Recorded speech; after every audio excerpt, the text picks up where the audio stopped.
We are fragile creatures. We are so scared to hurt ourselves. We're so scared to push ourselves. We're so vulnerable. We have all this shame that we're not enough. And like this I'm not enoughness is like such like a glass menagerie that we have to somehow make sure it doesn't get chipped or broken, that we work so hard to protect ourselves from feeling like we failed something. Our natural inclination whenever there's failure is to find somebody else that we can hang our hat on, because at least we don't have to deal with both the failure and the fault. So at least if fault can be blamed elsewhere, right? The startup didn't work because the market was off, or I couldn't raise the money.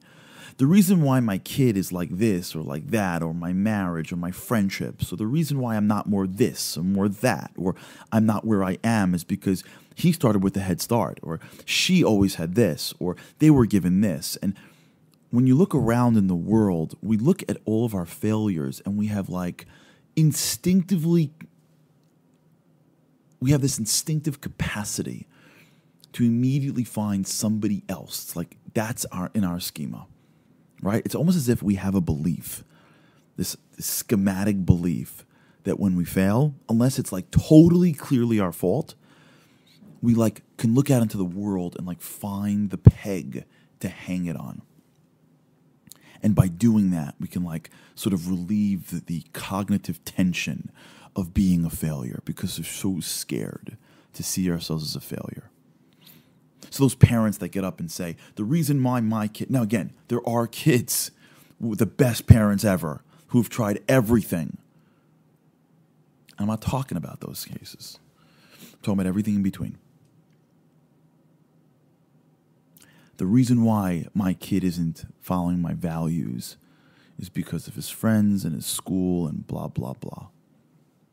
And the reason why it hurts us so much, but we won't say it out loud, is because we know that that's not 100% true.